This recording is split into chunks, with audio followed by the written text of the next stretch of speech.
নমস্কাৰ মৰমৰ ছাত্ৰ-ছাত্ৰীসকল এই ভিডিঅ'টোৰ জৰিয়তে মই তোমালোকৰ লগত প্ৰাকৃতিক পৰিৱেশৰ অজৈবিক উপাদানসমূহৰ বিষয়ে আলোচনা কৰিবলৈ ওলাইছোঁ লগতে মানৱ সৃষ্ট পৰিৱেশনো কি সেই বিষয়ে কিছু কথা আলোচনা কৰিম পঞ্চম শ্ৰেণীৰ পাঠ্যপুথি আমি আৰু আমাৰ পৰিৱেশৰ প্ৰথম পাঠ আমাৰ পৰিৱেশৰ ওপৰত যুগুত কৰা এইটো মোৰ দ্বিতীয় ভিডিঅ' ইতিমধ্যে প্ৰথম ভিডিঅ'টোত আমি প্ৰাকৃতিক পৰিৱেশৰ জৈৱিক উপাদানসমূহৰ বিষয়ে আলোচনা কৰিছিলোঁ যিসকল ছাত্ৰ-ছাত্ৰীয়ে প্ৰথম ভিডিঅ'টো চোৱা নাছিলা তোমালোকে এই ভিডিঅ'টোৰ ডেছক্ৰিপশ্যনত সেই ভিডিঅ'টোৰ লিংক পাবা তোমালোকে গৈ চাই ল'বা এতিয়া তোমালোকে সাজু হোৱা আৰু আমাৰ আজিৰ এই ভিডিঅ'টো আৰম্ভ কৰোঁ আহা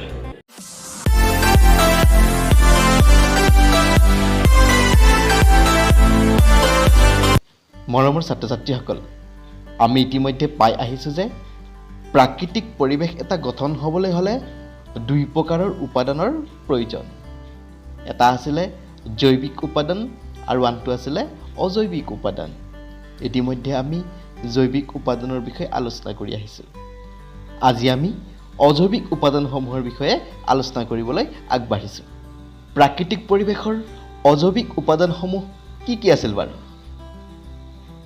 বায়ু মাটি পানী সূৰ্যৰ পোহৰ এই সকলোবোৰ আছিলে প্ৰাকৃতিক পৰিৱেশ এটাৰ অজৈৱিক উপাদান আৰু এই অজৈৱিক উপাদানসমূহ অবিহনে এটা উপযুক্ত প্ৰাকৃতিক পৰিৱেশ গঢ়ি উঠা কেতিয়াও সম্ভৱ নহয় কিয়নো জীৱসমূহে প্ৰত্যক্ষ বা পৰোক্ষভাৱে এই অজৈৱিক উপাদানসমূহৰ ওপৰত নিৰ্ভৰ কৰি চলিবলগীয়া হয় গতিকে প্ৰাকৃতিক পৰিৱেশ এটাত জীৱ এটাই উপযুক্ত ৰূপত বৃদ্ধি আৰু বিকাশ হ'বলৈ হ'লে এই অজৈৱিক উপাদানসমূহৰ খুবেই প্ৰয়োজন আহাচোন এই অজৈৱিক উপাদানসমূহৰ বিষয়ে আমি অকণমান বহলাই আলোচনা কৰোঁ আমি যদি প্ৰাকৃতিক পৰিৱেশৰ অজৈৱিক উপাদানসমূহৰ বিষয়ে আলোচনা কৰিবলৈ যাওঁ তেতিয়াহ'লে পোনপ্ৰথমে আমাৰ মনলৈ পানীৰ কথাই আহে কিয়নো পানী অবিহনে এটা প্ৰাকৃতিক পৰিৱেশৰ কথা চিন্তা কেতিয়াও কৰিব নোৱাৰি তোমালোকে নিশ্চয় পানীৰ বিষয়ে বহু কথাই জানা আৰু পানী অবিহনে যে জীয়াই থকাটো সম্ভৱ হ'ব নোৱাৰে সেই কথাও তোমালোকে উপলব্ধি কৰা কিয়নো আমি বিভিন্ন কামত পানী ব্যৱহাৰ কৰোঁ খেতি পথাৰত শস্য উৎপাদন কৰিবৰ বাবে আমাক পানীৰ প্ৰয়োজন হয় তদুপৰি তোমালোকৰ ঘৰত ৰন্ধা বঢ়া আদি বিভিন্ন কামত পানীৰ ব্যৱহাৰ কৰি থকা হয় ৰাতিপুৱা শুই উঠাৰ পৰা ৰাতি বিচনাত যোৱালৈকে দিনটোৰ বিভিন্ন কামত তোমালোকে পানীৰ ব্যৱহাৰ কৰা মানুহে যিদৰে পিয়াহ লাগিলে পানী খায় ঠিক তেনেদৰে অন্যান্য জীৱ-জন্তুসমূহৰো পিয়াহ লাগে গতিকে এষাৰ কথা তোমালোকে কোৱা নিশ্চয় শুনিছা পানীয়েই হৈছে প্ৰাণীৰ প্ৰাণ গতিকে পানী অবিহনে এটা প্ৰাকৃতিক পৰিৱেশৰ কেতিয়াও কল্পনা কৰিব নোৱাৰি ইমান প্ৰয়োজনীয় পৰিৱেশৰ এই উপাদানবিধ আমি আচলতে ক'ৰ পৰা পাওঁ অৰ্থাৎ পানীৰ উৎস কি উৎস মানে হৈছে কোনোবা এটা বস্তু আমি য'ৰ পৰা লাভ কৰোঁ সেইটোৱে হৈছে উৎস এতিয়া আমি পানী ক'ৰ পৰা লাভ কৰোঁ বা পানীৰ উৎস কি পৃথিৱীৰ মুঠ পানীৰ বেছিভাগেই হৈছে সাগৰ বা মহাসাগৰৰ ইয়াৰ উপৰি আমি হ্ৰদ খাল বিল পুখুৰী নদ নদী জান জুৰি ভূগৰ্ভৰ পানী আদিও আমি একোটা পানীৰ উৎস হিচাপে গণ্য কৰিব পাৰোঁ ভূগৰ্ভৰ পানী বুলি ক'লে তোমালোকে বুজি পোৱা নে আমি মাটি খান্দি থাকোঁতে এটা সময়ত কি হয় মাটিৰ তলৰ পৰা পানী ওলায় অৰ্থাৎ মাটিৰ তলতো পানী পোৱা যায় আৰু সেই পানী ভাগকে আমি ভূগৰ্ভৰ পানী বুলি কওঁ তোমালোকে এতিয়া নিশ্চয় বুজি উঠিছা যে প্ৰাকৃতিক পৰিৱেশ এটাত পানী অবিহনে কোনো জীৱই জীয়াই থাকিব নোৱাৰে কোনোবা এটা অঞ্চলত যদি বহু দিনলৈ বৰষুণ নোহোৱাকৈ থাকে তেতিয়াহ'লে সেই অঞ্চলটো খৰাং অঞ্চললৈ ৰূপান্তৰিত হয় আৰু খৰাং অঞ্চলত কি হয় খৰাং অঞ্চলত গছ গছনিবোৰ মৰি যাব ধৰে মাটিবোৰ ফাটি যাব ধৰে আৰু তাতে শস্যৰ উৎপাদন নোহোৱা হৈ যায় মাটিৰ উৰ্বৰতা শক্তি হ্ৰাস পাই যায় ফলস্বৰূপে মানুহকে ধৰি সেই পৰিৱেশত বাস কৰা অন্যান্য জীৱকুলৰ বাবে খাদ্যৰ নাটনিয়ে দেখা দিয়ে আৰু এটা সময়ত এনেদৰে যদি থাকে সেই অঞ্চলটো মৰুভূমি অঞ্চললৈ ৰূপান্তৰিত হৈ যাব পাৰে ফলস্বৰূপে এটা উপযুক্ত প্ৰাকৃতিক পৰিৱেশৰ অভাৱ হৈ যায় একেদৰে কোনোবা এটা অঞ্চলত যদি অত্যাধিক পৰিমাণৰ বৰষুণ হয় তেতিয়াও কিন্তু বানপানীৰ দৰে বিভীষিকাৰ সৃষ্টি হ'ব পাৰে। ছাত্ৰ ছাত্ৰীসকল, এইবাৰ আমি আন এক অজৈৱিক উপাদান মাটিৰ বিষয়ে আলোচনা কৰোঁ আহা। তোমালোকে এই ছবিখন চোৱাচোন। এই ছবিখনত কি দেখিবলৈ পাইছা? ছবিখনত নিশ্চয় তোমালোকে ভূঁই ৰুই থকা দেখিছা। অৰ্থাৎ ধান খেতি কৰিবৰ কাৰণে ৰোৱনীসকলে কি কৰিছে, ইয়াতে ভূঁই ৰুই আছে। যদি এই মাটি নহ'ল হয় তেতিয়াহ'লে এই ৰোৱনীসকলে ধানৰ খেতি কৰিব পাৰিলে হয় নেকি? অৰ্থাৎ শস্য উৎপাদন কৰিব পাৰিলে হয় নেকি? আমাৰ বাবে খাদ্য উৎপাদন কৰিবৰ কাৰণে বা শস্য উৎপাদন হ'ল হয় নেকি? নিশ্চয় নহ'ল হয়। গতিকে আমাৰ বিভিন্ন ধৰণৰ খেতি বাতি কৰিবৰ বাবে কি হয়, মাটিৰ খুবেই প্ৰয়োজন হয়। তদুপৰি তোমালোকে য'ত বাস কৰি আছা, যি ঠাইত ঘৰ বনাই আছা, ঘৰত আছা, সেই ঘৰটোওতো মাটিৰ ওপৰতে আছে। বিভিন্ন ধৰণৰ অনুষ্ঠান প্ৰতিষ্ঠান, তোমালোকৰ বিদ্যালয়খন, ৰাস্তা পদূলি সকলোবোৰ কি আছে, মাটিৰ ওপৰতে আছে। যদিহে এই মাটি নাথাকিল হয় তেনেহ'লে তুমি কল্পনা কৰাচোন আমাৰ কি অৱস্থা হ'ল হয়। আৰু মাটি অবিহনে আমি এটা উপযুক্ত প্ৰাকৃতিক পৰিৱেশৰ কথা চিন্তা কৰিব পাৰিলোঁ হয়নে? মাটি অবিহনে এটা পৰিৱেশত কোনোবা জীৱই জীয়াই থাকিব পাৰিলে হয়নে? বৃদ্ধি আৰু বিকাশ সংঘটিত কৰিব পাৰিলে হয়নে? নিশ্চয় নোৱাৰিলে হয়। গতিকে মাটি হৈছে পৰিৱেশৰ এক অপৰিহাৰ্য উপাদান। আৰু বিভিন্ন পৰিৱেশত মাটিৰ গুণাগুণ বিভিন্ন হোৱা দেখা যায়। মাটি থাকে, প্ৰত্যেকটো প্ৰাকৃতিক পৰিৱেশতে আমি মাটি দেখিবলৈ পাম, কিন্তু পৰিৱেশৰ ওপৰত ভিত্তি কৰি সেই মাটিৰ গুণাগুণসমূহ কি হ'ব, ভিন্ন প্ৰকাৰৰ হ'ব। আৰু সেই মাটিৰ গুণাগুণৰ ওপৰত ভিত্তি কৰিয়েই বিভিন্ন ধৰণৰ খেতি বাতিও কৰা হয়। আৰু উদ্ভিদসমূহে নিজৰ প্ৰয়োজনীয় পানী আৰু খনিজ লৱণ এই মাটিৰ পৰাই গ্ৰহণ কৰে। এইবাৰ আমি আন এক অজৈৱিক উপাদান বায়ুৰ বিষয়ে আলোচনা কৰোঁ আহা। যদিও আমি বায়ু চকুৰে নেদেখোঁ, তথাপি কিন্তু বায়ুৱে আমাক চাৰিওপিনৰ পৰা আৱৰি আছে। আৰু এই বায়ুমণ্ডল থকাৰ কাৰণেহে প্ৰাকৃতিক পৰিৱেশ এটাত জীৱসমূহৰ কাৰণে বসবাসৰ উপযোগী হৈছে। জীৱসমূহৰ লগতে উদ্ভিদসমূহৰো বসবাসৰ উপযোগী হৈছে। আৰু সেইবাবে বায়ু প্ৰাকৃতিক পৰিৱেশৰ এক গুৰুত্বপূৰ্ণ উপাদান হিচাপে গণ্য কৰা হয়। বায়ু হৈছে আচলতে কেইবাবিধো গেছৰ সমষ্টি। বায়ুত নাইট্ৰজেন, অক্সিজেন, কাৰ্বন ডাই অক্সাইড থকাৰ উপৰিও জলীয় বাষ্প আৰু আন গেছ কম পৰিমাণে থাকে। ইয়াতে থকা অক্সিজেন গেছ আমাৰ জীৱসমূহৰ কাৰণে খুবেই প্ৰয়োজনীয়, কাৰণ আমি উশাহত অক্সিজেন গেছ লৈ জীয়াই আছোঁ। আৰু ঠিক তেনেদৰে খাদ্য প্ৰস্তুত কৰিবৰ কাৰণে উদ্ভিদসমূহক কিন্তু কাৰ্বন ডাই অক্সাইড গেছৰ প্ৰয়োজন। আৰু আমি উশাহত লোৱা অক্সিজেন গেছ কাৰ্বন ডাই অক্সাইড হিচাপে এৰি দিওঁ, আৰু উদ্ভিদে কাৰ্বন ডাই অক্সাইড গেছ গ্ৰহণ কৰি অক্সিজেন এৰি দিয়ে। যদিহে উদ্ভিদসমূহ নাথাকে তেনেহ'লে আমি অক্সিজেন গেছো নাপালোঁ হয়, আৰু অক্সিজেন গেছ নাপালে আমি কেতিয়াও জীয়াই থাকিব নোৱাৰিলোঁ হয়। গতিকে গছ আমাৰ পৰম বন্ধু। এবাৰ তুমি ভাবি চোৱাচোন, গছ গছনিবোৰ নাথাকিলে হয় অক্সিজেনৰ পৰিমাণ কমি গ'ল হয়, আৰু অক্সিজেন নোহোৱাৰ ফলত জীৱসমূহ জীয়াই থাকিব পাৰিলেহেঁতেন। প্ৰাকৃতিক পৰিৱেশৰ আন এক অজৈৱিক উপাদান হৈছে সূৰ্যৰ পোহৰ। এই সূৰ্যৰ পোহৰ আমাৰ কাৰণে কিয় প্ৰয়োজনীয় তুমি এবাৰ কল্পনা কৰি চাইছানে? আমি কি কৰোঁ? আমি খাদ্যৰ বাবে উদ্ভিদৰ ওপৰত নিৰ্ভৰশীল। ঠিক তেনেদৰে উদ্ভিদেও নিজৰ খাদ্য নিজে প্ৰস্তুত কৰি লয়, আৰু নিজৰ খাদ্য নিজে প্ৰস্তুত কৰিবৰ বাবে উদ্ভিদসমূহক সূৰ্যৰ পোহৰৰ প্ৰয়োজন হয়। যদিহে সূৰ্যৰ পোহৰ নাথাকিলহেঁতেন তেতিয়াহ'লে উদ্ভিদে নিজৰ খাদ্য প্ৰস্তুত কৰিব নোৱাৰিলেহেঁতেন, আৰু উদ্ভিদবোৰ জীয়াই থাকিব নোৱাৰিলেহেঁতেন। আৰু যদি উদ্ভিদ জীয়াই থাকিব নোৱাৰিলেহেঁতেন তেনেহ'লে জীৱবোৰৰ কি অৱস্থা হ'লহেঁতেন? কাৰণ জীৱবোৰেও খাদ্য অভাৱত মৃত্যুৰ মুখত পৰিলেহেঁতেন, জীয়াই থাকিব নোৱাৰিলেহেঁতেন। এটা প্ৰাকৃতিক পৰিৱেশত অন্যান্য অজৈৱিক উপাদানসমূহৰ যি গুৰুত্বপূৰ্ণ প্ৰয়োজনীয়তা আছে, একেদৰে সূৰ্যৰ পোহৰৰো প্ৰয়োজনীয়তা নিশ্চয় আছে। সূৰ্যৰ পোহৰ হৈছে উদ্ভিদে খাদ্য প্ৰস্তুত কৰোঁতে ব্যৱহাৰ কৰা পৰিৱেশৰ এটা মুখ্য উপাদান। সূৰ্যৰ পোহৰক আজিকালি শক্তি হিচাপেও ব্যৱহাৰ কৰা হয় আৰু যাক আমি সৌৰ শক্তি বুলি কওঁ। তোমালোকে সৌৰ শক্তিৰ সহায়ত বিজুলী বাতি জ্বলোৱা নিশ্চয় দেখিছা। তদুপৰি সৌৰ শক্তিক আমি খাৰুৱা তেল, কয়লা, খৰি এই ইন্ধনসমূহৰ বিকল্প শক্তি হিচাপে ব্যৱহাৰ কৰিব পাৰোঁ। মৰমৰ ছাত্ৰ ছাত্ৰীসকল, আমি এতিয়ালৈকে আমাৰ পৰিৱেশ নামৰ এই পাঠটিত পৰিৱেশৰ যিবোৰ উপাদানৰ বিষয়ে আলোচনা কৰিলোঁ, লাগিলে সেইবোৰ জৈৱিক উপাদানেই হওক বা অজৈৱিক উপাদানেই হওক, সকলোবোৰ উপাদান কিন্তু প্ৰকৃতিৰ পৰাই লাভ কৰা।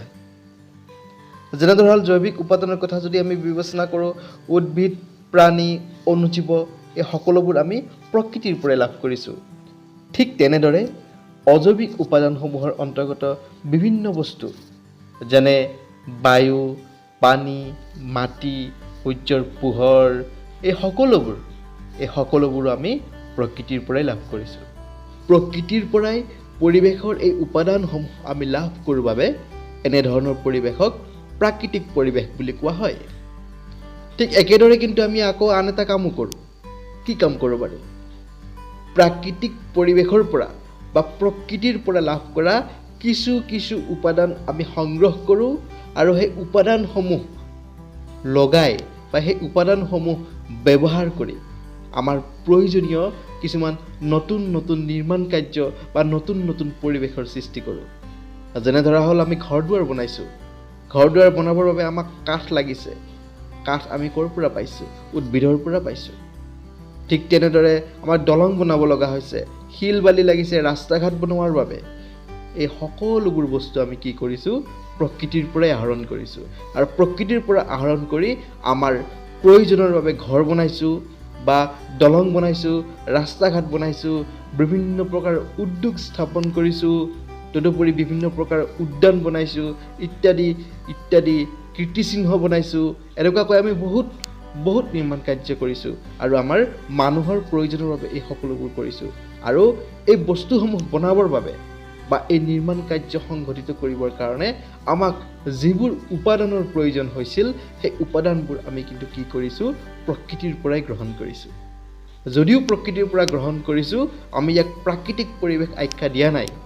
প্ৰকৃতিৰ পৰা আহৰণ কৰি মানুহে নিজাকে এনে এটা পৰিৱেশৰ সৃষ্টি কৰাৰ কাৰণে এনেকুৱা ধৰণৰ পৰিৱেশক আমি মানৱ সৃষ্ট পৰিৱেশ হিচাপে আখ্যা দিওঁ। এয়া চোৱাচোন ছাত্ৰ ছাত্ৰীসকল, মই তোমালোকক দুখন ছবি দেখুৱাইছোঁ। এই ছবি দুখনত দুটা পৰিৱেশৰ দৃশ্য দেখুওৱা হৈছে। প্ৰথম ছবিখনত তোমাক এটা প্ৰাকৃতিক পৰিৱেশৰ দৃশ্য আৰু দ্বিতীয় ছবিখনত তোমাক এটা মানৱসৃষ্ট পৰিৱেশৰ দৃশ্য দেখুওৱা হৈছে। প্ৰাকৃতিক পৰিৱেশৰ ছবিখন বা প্ৰাকৃতিক পৰিৱেশৰ দৃশ্য তুমি ভালদৰে লক্ষ্য কৰাচোন।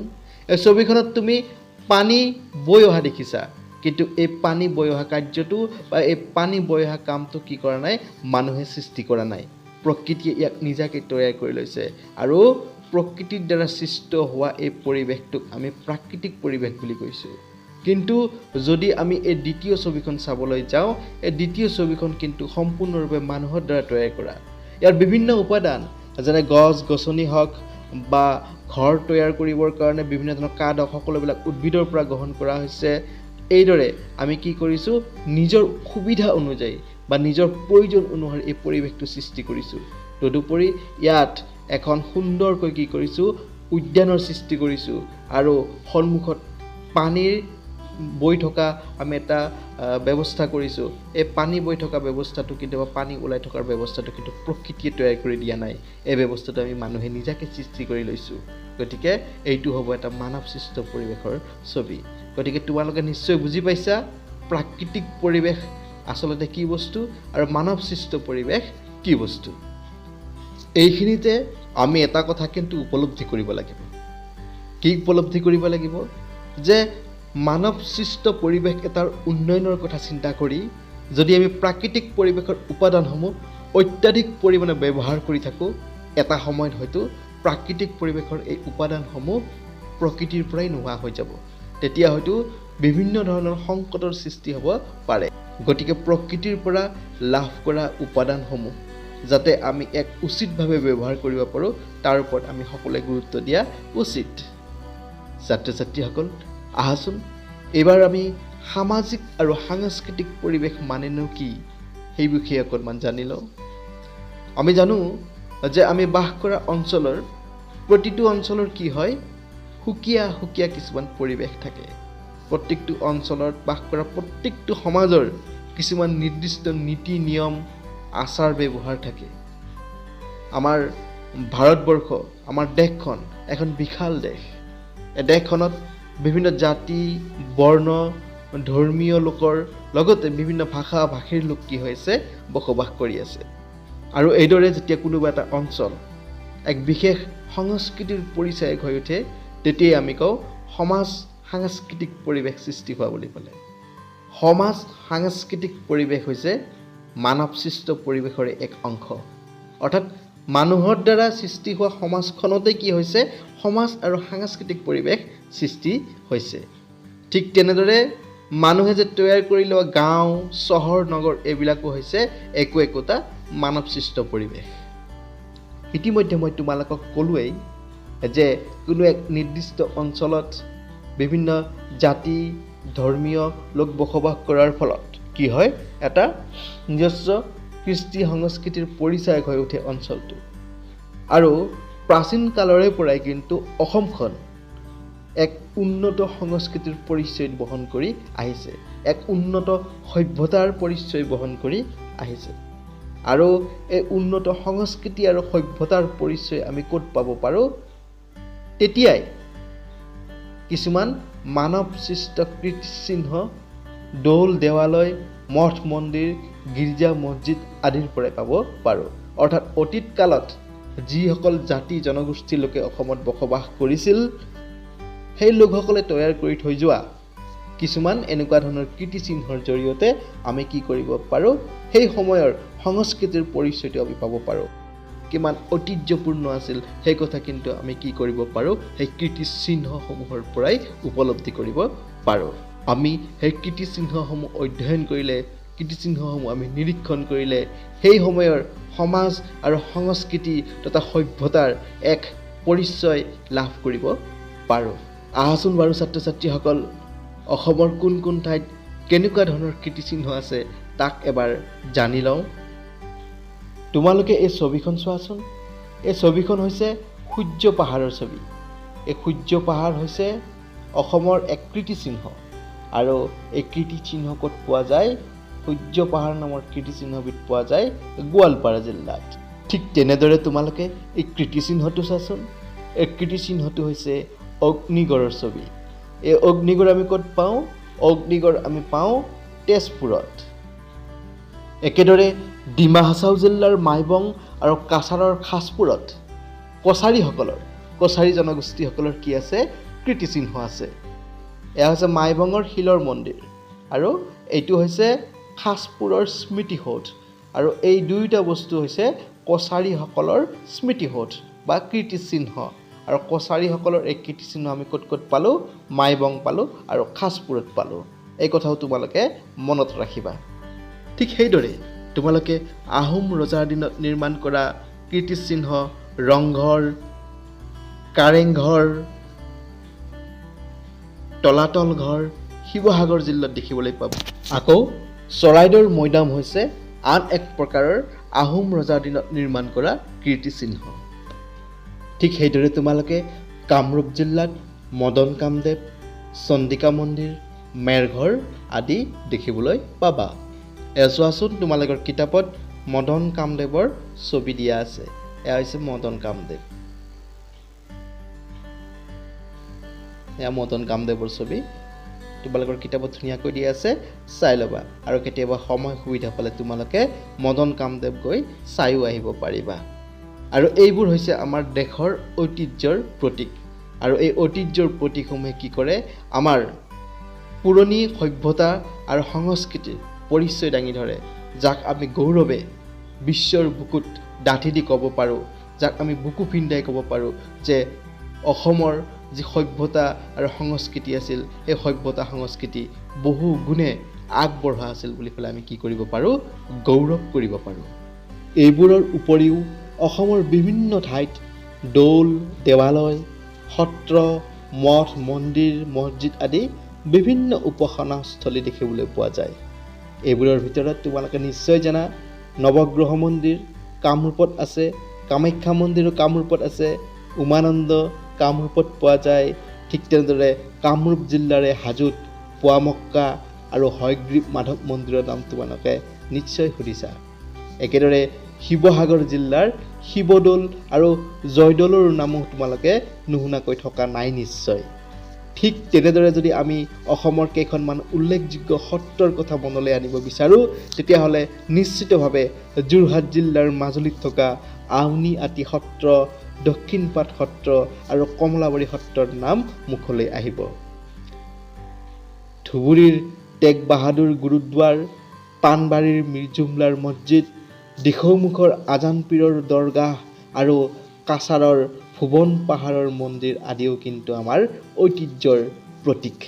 মৰমৰ ছাত্ৰ ছাত্ৰীসকল, তোমালোকৰ পাঠ্যপুথিত এই উপাসনাস্থলীসমূহৰ ছবিসমূহ বৰ সুন্দৰকৈ দিয়া আছে। তোমালোকৰ পাঠ্যপুথিত মিৰ্জুমলাৰ মছজিদ, হয়গ্ৰীৱ মাধৱ মন্দিৰ, ভুৱন পাহাৰৰ মন্দিৰ, কামাখ্যা মন্দিৰ, আউনী আটী সত্ৰ, কমলাবাৰী সত্ৰ আদি বিভিন্ন উপাসনাস্থলীৰ ছবিসমূহ বৰ সুন্দৰভাৱে দিয়া আছে। তোমালোকে ভালদৰে চাই ল'বা। অসমৰ এই পুৰণি কীৰ্তিচিহ্ন মঠ মন্দিৰ দৰগাহ আদিয়ে আমাৰ অতীতৰ ঐতিহ্যৰ স্বাক্ষৰ বহন কৰি আহিছে। মানে অসমৰ অতীতটো বা অসমৰ অতীতৰ সভ্যতা সংস্কৃতি কেনেকুৱা আছিল তাৰ সাক্ষী হৈ আছে। আৰু এইবোৰৰ পৰা আমি গম পাব পাৰোঁ যে প্ৰাচীন অসমৰ সভ্যতা আৰু সংস্কৃতি, শিল্পকলা, চিত্ৰকলা, ভাষা সাহিত্য কিমান আগবঢ়া আছিল সেই কথা আমি গম পাব পাৰোঁ। আৰু এইবোৰৰ বিষয়ে আমি কি কৰা উচিত? অধ্যয়ন কৰা উচিত। আৰু এই কীৰ্তিচিহ্নসমূহৰ যাতে সৎব্যৱহাৰ হয় আৰু ইয়াক সংৰক্ষণ কৰি ৰাখিব পাৰি তাৰ কথা আমি এতিয়াই চিন্তা কৰিব লাগিব। নহ'লে ভৱিষ্যতে এই কীৰ্তিচিহ্নসমূহ হয়তো ধ্বংসপ্ৰাপ্ত হ'ব আৰু আমাৰ প্ৰাচীন সভ্যতা হয়তো এই কীৰ্তিচিহ্নসমূহৰ লগতে কি হৈ যাব? নোহোৱা হৈ যাব বা আমি আমাৰ পৰিচয় হেৰুৱাই পেলাম। গতিকে আমি এতিয়াৰ পৰা এই কীৰ্তিচিহ্নসমূহৰ সংৰক্ষণৰ ক্ষেত্ৰত নিজকে সজাগ কৰি তুলিব লাগিব। মৰমৰ ছাত্ৰ ছাত্ৰীসকল, আমাৰ পৰিৱেশ নামৰ পাঠটিৰ ওপৰত যুগুত কৰা মোৰ এই দ্বিতীয় ভিডিঅ'টি ইমানতে শেষ কৰিছোঁ। আমাৰ পৰিৱেশ নামৰ পাঠটিৰ ওপৰত যুগুত কৰা তৃতীয় ভিডিঅ'টিলৈ অতি সোনকালে তোমালোকৰ মাজলৈ আহি আছোঁ, য'ত আমি এই পাঠটিৰ লগত জড়িত থকা প্ৰশ্নোত্তৰসমূহ আলোচনা কৰিম। ধন্যবাদ।